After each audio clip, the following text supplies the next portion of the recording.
Did you guys seriously put a creepy intro? Yeah. Okay, well, welcome to Muni Misfits Halloween edition. This is going to be fun, guys. So, my name's Chris Larson, head golf professional at Osgood. I've got Matt Cook, Muni Misfit over at Rose Creek and Prairie Wood. We are coming to where are we at, Matt? I have no idea. We've been kidnapped. We're in the basement of the RDJ building. This is supposedly the most haunted place in the Fargo Park District, possibly the world. So, what happens here? Can I get some backstory? Where are we at? What is this? We need Greg. He's our history buff. Greg, where's Greg? He came in with us. I don't know where Greg is. Can we get Greg in? We lost Greg, and who did we gain? This is Ian Simonich from the NDSU Bison golf team. Stellar year this year. Way to go. Thanks for being on today. Yeah, thanks for having me. Absolutely. It's so fun. This show's coming off the rail. Oh shit. You might have to bleep me. That kind of scared the crap out of me. This is live. Oh. So, seriously, what happened to our third, though? Where is Greg? I don't know. I believe Greg is sitting on the table. His head's totally turned to mush right now. Do you have a light on? Yes. All right. So if this is your first time tuning into Muni Misfits in the morning. Greg, can you say hi? Hi, go Bison! This is your first. Oh, it got really quiet in here too now. You know, I guarantee I'm going to walk out of here 10 pounds lighter. What's like that? 110 degrees. I know. Right I'm now. peeling layers off right now. I thought it was supposed to be like really like cold when you got close to Ghost. This is like I'm hotter than heck. Okay. So, anyways, sorry, we're taking up way too much time here. So this is Muni Misfits in the morning. We are coming live from the basement of the RDJ cellar. All right. Boiler room. And anyways, this is the golf show for Fargo Parks, and we are going to be talking to Ian Simonich. He's the now your sophomore year, the stellar year that the Bison had, and then you got to go lift after this. So we'll talk a little bit about your golf career so far, and we'll do a little haunted Halloween golf this or that, and have a little fun today. We are going live, so if you guys have any questions, comments, concerns, tips, ghost hunting stories. Yeah. Are you guys seeing anything back there? Not yet. But go ahead, comment on YouTube, on Facebook, and we'll get to your questions. And what was that? The whole show is going to be what was that? All right. So, anyways, let's dive right in. So, first off, let's talk about what's happening at our golf courses right now. What's happening at our golf courses? Osgood, for the second week in a row, we are shut down. We're closed. Nothing's going on.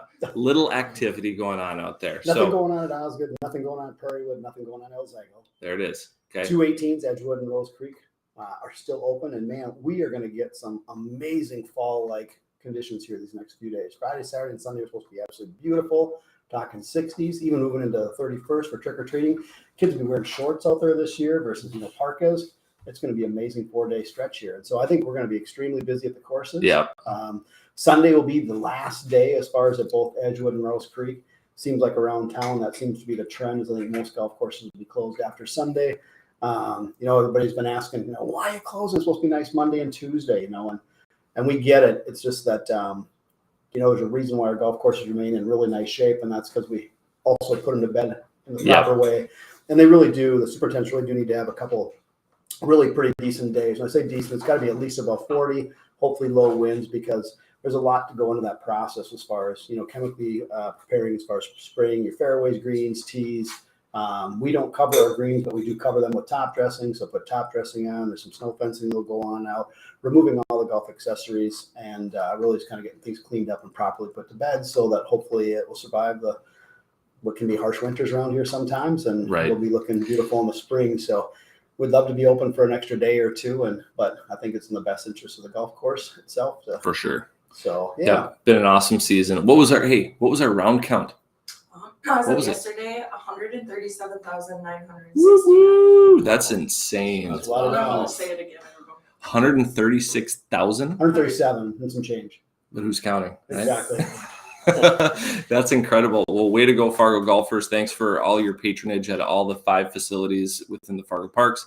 Greatly appreciate it. And thanks for a great first year out at Osgood. I really had an awesome time and looking forward to hopefully you guys have me back. So, all right.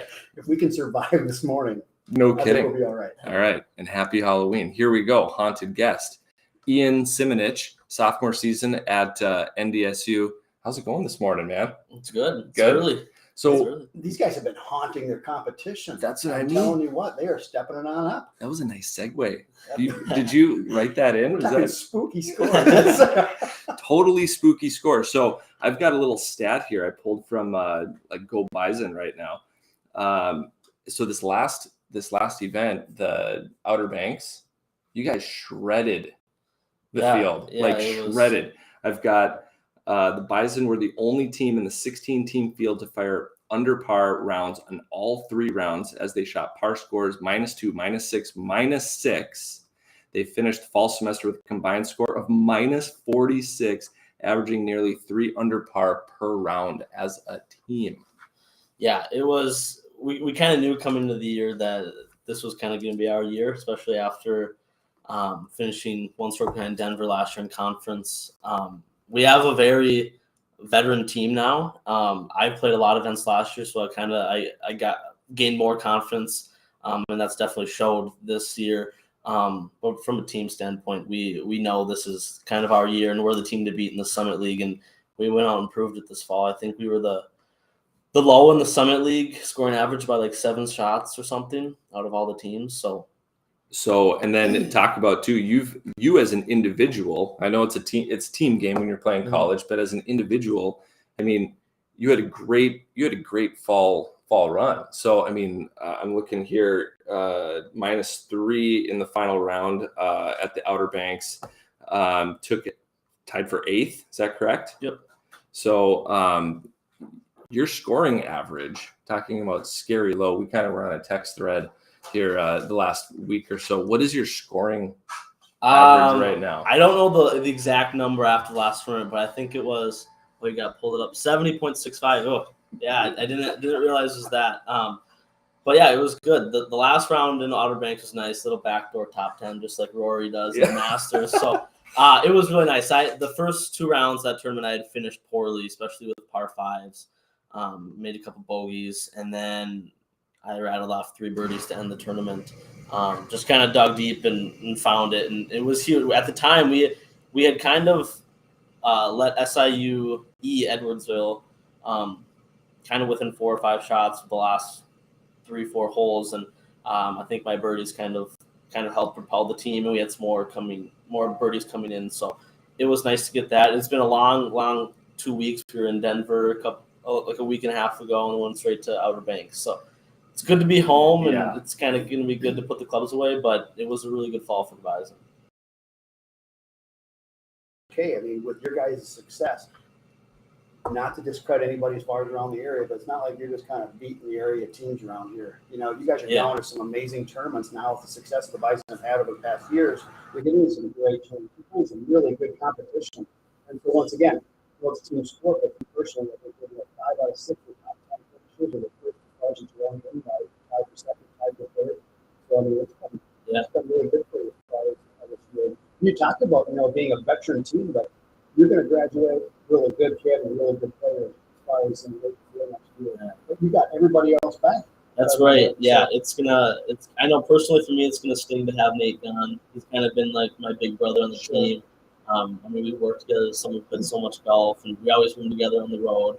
But yeah, returning to everybody, and then even the guys at home that don't travel out. It's a lot of game too. I read an article that Kolpak did yesterday, and qualifying when we're not here is probably harder than the tournaments that we're playing. It's the stress with being at school, and then you go out at 2:00 and you might be a little lift in the morning, but it's pretty stressful. Just the rounds at FCC and Oxbow and even Moorhead. Those ones get kind of the most under pressure. So Nate, there's a plea. Could you be a volunteer coach next year? Yeah. Come on back. Travel with the team. Have you heard what is it? So I had heard at one time that Nate was looking at taking the game on the road, looking to make a run at it. Is that true? Yeah. You don't have to out him right now either. Yeah. Nate can explain his own story, but from what I've heard and what his plans are, he's gonna take it to the professional level and cool. Grind it out there. Cool. So now you guys this off season, you guys are coming in an off season. Outer Banks was kind of the last of the fall run, right? So now what are you guys up to this fall or this winter? How do you guys? Yeah. So we'll we were all pretty good pretty happy to get back, and most of us are going to touch our club for a couple of weeks here. Yeah. Just take some time off. We'll start lifting 3 times a week now. We have some team and individual meetings to wrap up the fall season, and then we won't do a lot. We'll be normal college students. We'll go to Bison football and basketball games and hang out like that. So, but then once December, January roll around, everybody starts to get that itch again, especially with us playing in February. We'll get back upstairs in the short game area where you guys have been. Yep.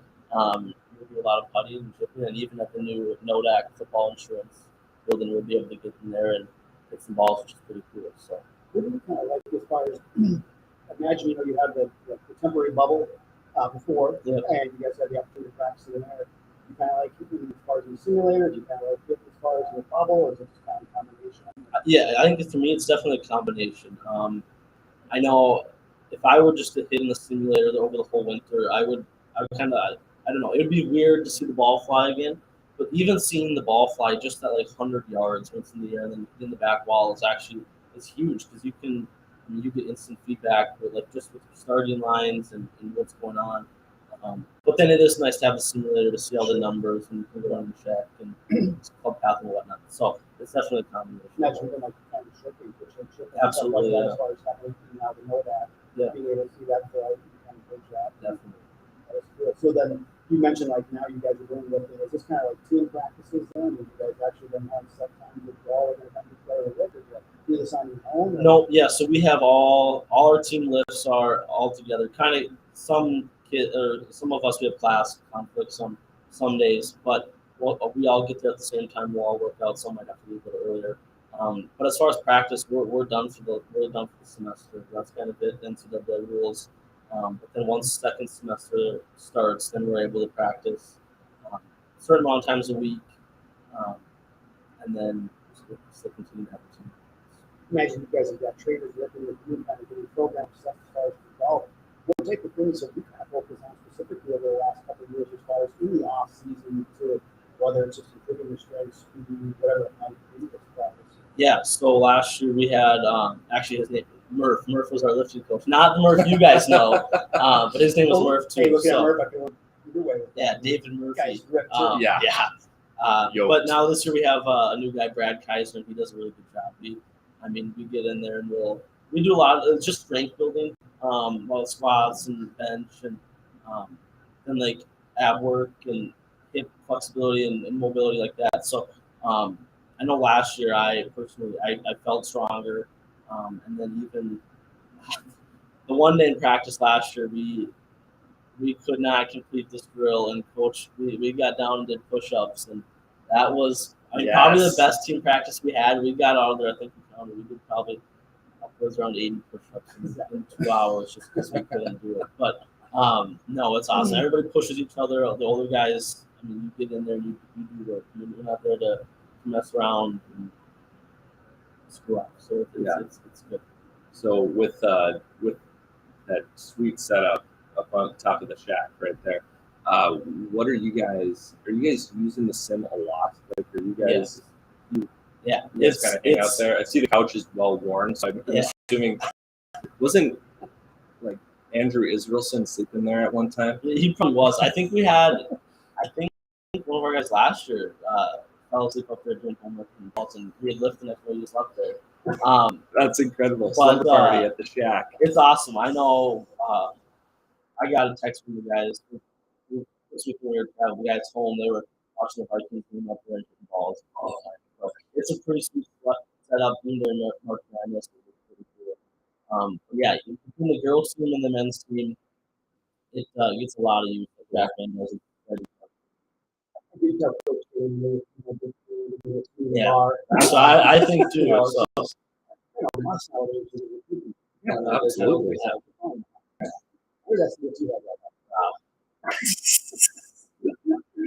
All right, here we're gonna roll on this. You gotta go to what? Right? You got it at 7:30. Yeah, we got about 15 minutes to review. All right, so everyone's involved in this. All right, I got a little Halloween. This.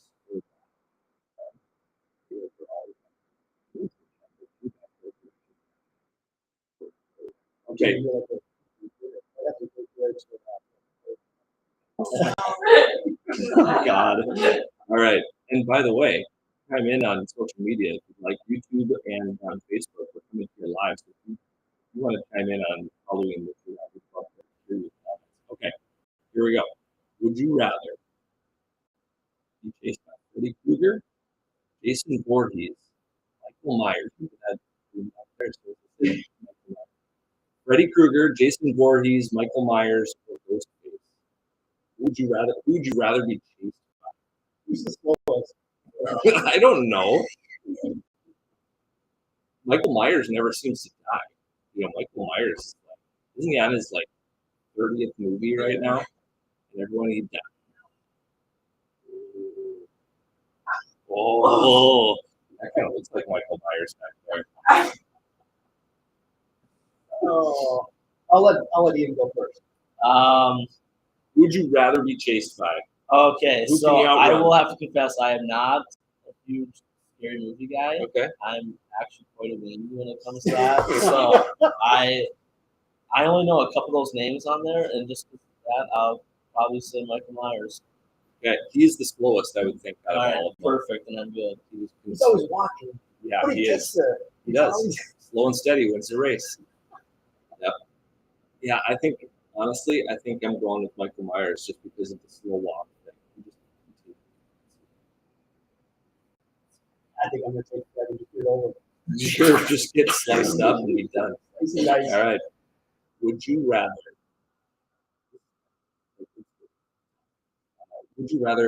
turn into a zombie or turn into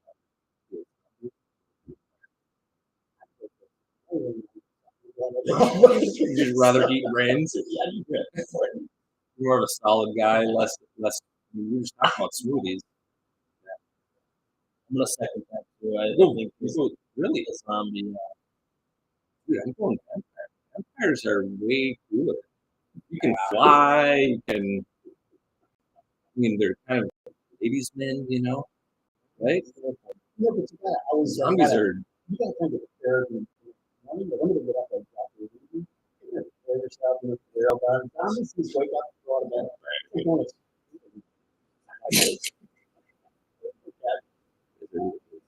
All right. This one is. I have no idea how I got this one. Would maggots from the? Okay. Would you rather be? Yep. Here we go. Okay.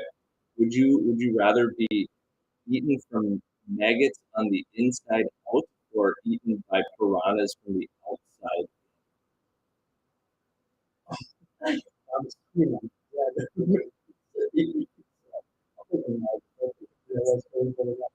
You figured the question out. Maggots.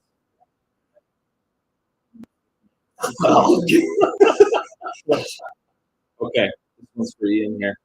Scarier moment: sleeping in for team practice or sleeping in for the golf shop? Or shift at the golf shop. Thankfully, I don't think either has happened yet. Yeah, I have to say. Well, you think you can weasel your way out of it? You guys are pretty good bosses. You might let it slide. I've known a couple employees that have been late and let it slip. What do you think? What was harder for you?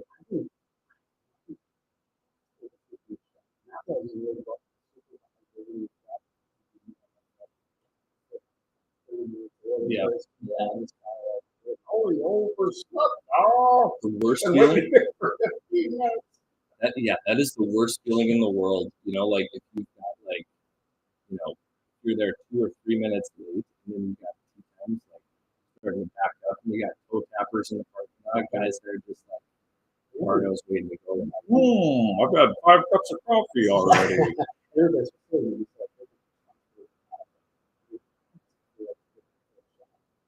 no, that's you need to feel Yeah. usually everything else.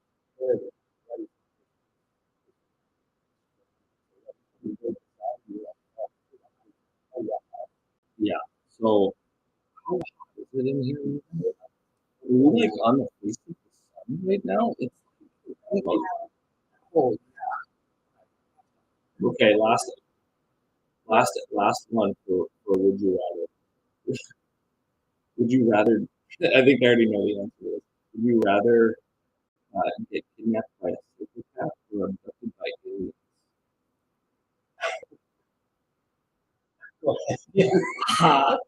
I'm doing abducted by it. For sure. Yeah, I think absolutely. Kidnapped by a psychopath. All those. Well, I'm definitely taking aliens. You're going aliens? Yeah. Yeah. Got dropped on the Long John Silvers. Those are so good. I'm going to aliens. How about you girls back there? What are you going with? This better story, right? I hear they're super cool. Yeah, I hear they're super cool. Golfers. Yeah, golf. Not so bad. Yeah. Okay. That's all I had for Would You Rather. Did you guys have anything else on that set list? Yeah, we got to talk a little bit about where Ian goes. Okay. Talk about spooky, scary, Yes. story, terrifying. Those situations that we've all probably had on the golf course. Scariest golf story. Scariest golf course. And we're going like straight up scary, or is it like I had a scary low round? We're talking like Netflix, that's scary. That makes me want to barf. Yeah. That's scary. But Ian supposedly, I hear he's got a scary story. You actually have a Yeah. scary story? Yeah, it was so my summer after my sophomore year, I won the state junior, and the following year, I was going to defend, and it was at Detroit Country Club, and my first round I shot 64. I had like six shot lead, 5-shot lead, and I think I shot 77 the next round and lost by like it was the most humiliating defeat. I couldn't do it. It was just a complete 180 from the last round. Was it putting? Was it chip? Was it No, everything? it was everything. The first day I was like 5 under through 6, and then the second day I was like 3 over through 6, and I was like, oh God, and then I was just dropping shots hole by hole. So you went 64. Yeah, you might have to check, but it was 64 something. Were you nervous standing on the tee day too? Or I might have been a little nervous just trying to defend, like go back to back would be pretty cool. And having that big of a And it was a DL, of course, where I've had success at too, and I just couldn't do it. There's some seriously scary sounds going on right now, and I think the ghosts agree that is a super scary story. How's your ghost reader doing? So yeah, that's another thing we didn't mention. We've got an EVP device going off in the background, so we'll have to review that. If we find anything super spooky, we'll have to post that. What did you find more challenging? Playing with the lead or playing from behind? Ooh, great question. 100%. Playing from behind, you're chasing. It's a lot better feeling than playing. And trying to learn how to just get out of the way, and if you're playing with the lead, you just gotta play. Have you found yourself playing any differently strategy-wise? I think I go in telling myself not to, but it's definitely Not to, yes. I mean, you have to go. It's I got a shot. Everybody says kind of stick to your strategy, stick to your Yeah. plan, and go with it, but it's hard. It's hard, to yeah. Have that. So the best players in the world are best players in the world. Yeah. Because Well, and you guys wire to wire. You guys as a team, NDSU, you're pretty capable of doing that wire to wire. It's pretty impressive. But I would definitely agree in the fact that you're kind of you're unhinged or not unhinged. You're off the leash, right? When you're trying to chase somebody down, and you're firing at stuff, and you're motivated to get up to a number or get the next birdie, that sort of thing. When you're playing with the lead, it's hard not to play safe, right? And it's kind of like that prevent D. When you're playing that, it's very easy to kind of let a couple slide here or there. So, I would agree that playing with the lead is significantly harder than coming from behind. It's kind of nice being the underdog, isn't it? Yeah. You guys don't have that ability anymore. You guys are dartboard material for everybody else. So, seriously, I mean, that's pretty impressive. Before we let it go, which is that. So, moving into the spring, or you guys start right again probably in February already, or something. Yep. And then you'll have your conference as well in the spring. Correct? Yep, in May. Yep. And that is once again is in. Nope. So this year it's actually changed. So we are playing at, I believe it's Wilderness Ridge in Nebraska. Okay. It was at. It was in Newton, Kansas at Sand Creek Station. Yeah. Yeah. For the number of years, 4 or 5 years, but this year it's changed. So every team's going in there fresh. Nobody was allowed to play, practice, not even as an individual in the summer. So everybody's going to go on there and run the course in a day and then get after it. I think doesn't Wilderness had it's had a senior event there? I think it's. I know they just had first stage qualifying. Okay. There. It's a big course. Yeah, that's what I've heard. The kid I played with from Denver, when we played in Denver, was saying one of their teammates who graduated played there. So Okay. We already said that it's going to be much scarier. Yeah, I'm trying to do some plate pushes when I get back. Plate pushes. 8 a.m. in the morning. So. That's all awful. scary. Yeah. All right. Do we have any questions, comments, concerns over there? The camera's just really weird. Stuff's out. Or is the battery being drained? Oh, it's just like focusing I on focusing. can't wait to review the EVP thing. All right. So at this time, I think we can. Are we shutting down shop here? We can that, or we can talk about some more scary stories after. Okay. Yeah, we got to You get make Ian. the call. No, let's. I think you've got a good scary story. Don't you? Okay, good. All right, Ian. Thank you for coming. You want to get out of here? You sure? All right. Call us when you get back. Yeah, I will. You gonna scream like Your mom always say, "When you get home." Yeah. In this case, we mean it. Yeah. All right. Hey, thanks for coming on. Yeah. Really appreciate it. Don't mind the sweaty hands, man. I am. Yeah, thanks for having me on, guys. Yeah, you bet. All right. Take care. Yep. Oh, Jack, do that. Hey, go buy some. Yeah. Go Bison. How do you go like that? Yep. All right. You can see. All right, see you guys All later. right. Yeah. Bye. Okay. And then there were two. All right. Well, technically four. Sorry. We got production staff back here. We got 4 people here. We think it's going on.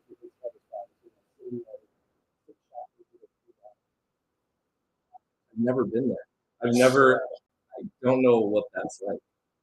So, playing with a 6-shot lead. Yeah, that's pretty cool. When you play with 6 shots. What's that? Haven't Some very cool this is your lead in right now. Your Moments. story. You know, we need you back there. Yeah. Is this your spooky story, Matt?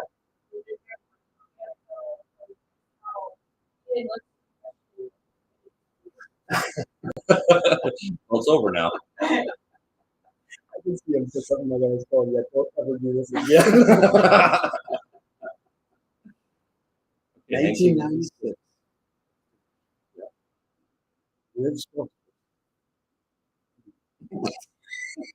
Riggs got a lot of spooky stories. You remember this one though?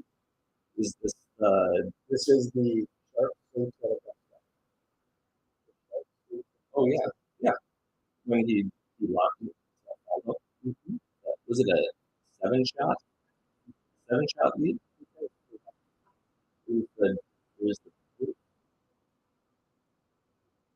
That wasn't very scary, weirdos.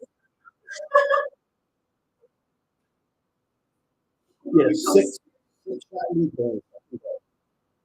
Losing. Greg Norman's had some serious teams. Yeah, he's That, I mean, he is definitely good.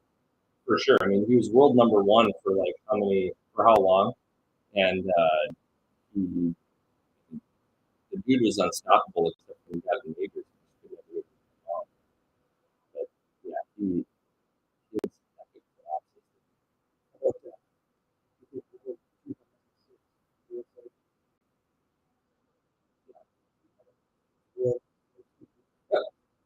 Is there? Phil Mickelson. There There's, seems to be a pattern here. there's a trend. Remember the famous guy? Phil gets up with a 2-shot lead.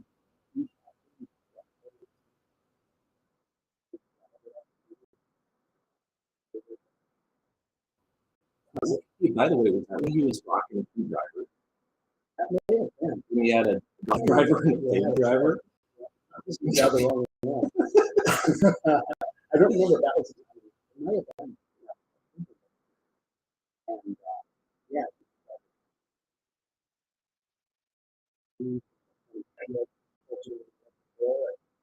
Carry the next one in the bunker and on the green and Basically,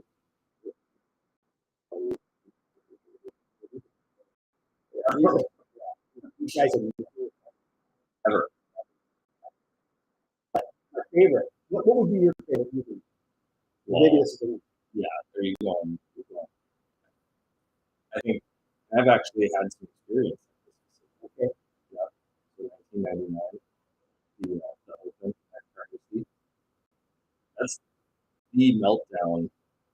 Okay, so Jean Van de Velde playing with, what do we have? We have a three-shot lead going into 18. Yeah. Just needed to make double. Right? Yep. And so he tees off with the driver. Everyone there is thinking, what are you doing? Bombs a driver who's going to go in the burn. Ends up short and right. Finds it, miraculously finds it. Is able to hit his shot over the grandstand. It ends up in the burn. Right? So now he's in the burn, and he actually is contemplating.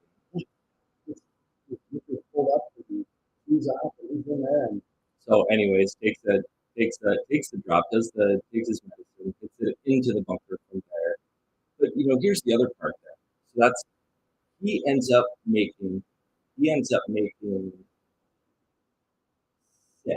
He does make double. he makes that 3-shot lead. Okay.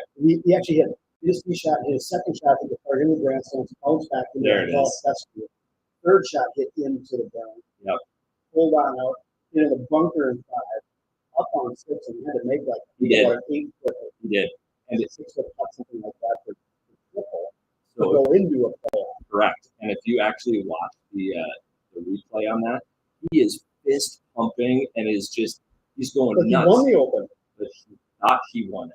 Well, He that's what thought it he looked had. like. Yep. He thought he made that to win it. Guys like, dude, one more. Yeah. And so then he ended up and they do a 4-hole aggregate playoff in the Open and ends up losing that. But now the other crazy stat in that he had in the British Open, the Open, he had 101 putts for 4 rounds. That putter is still Really? Yep. And then he actually came back a year later and actually made double or a bogey with just his putter. The next dude ever could do it. Did he really? Yeah, he did. He's a fantastic guy, great champion. Unfortunately, not a champion. He never really bounced back. I mean, He won the French Open after that, and he had some little success after that. But yeah, he conquered his demons. He got over it, but never actually won a major. So, holy, how was it I'll hot? drop here. below 120. I saw the furnace just came on. Okay, so last question for you here. Spookiest golf course in Fargo. What is it?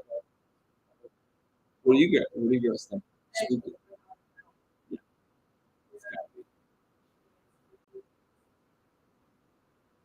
What do you think? Previous golf. I mean, it has to be Edgewood, right? Greg, what do you think? Oh, definitely Edgewood. Go Bison.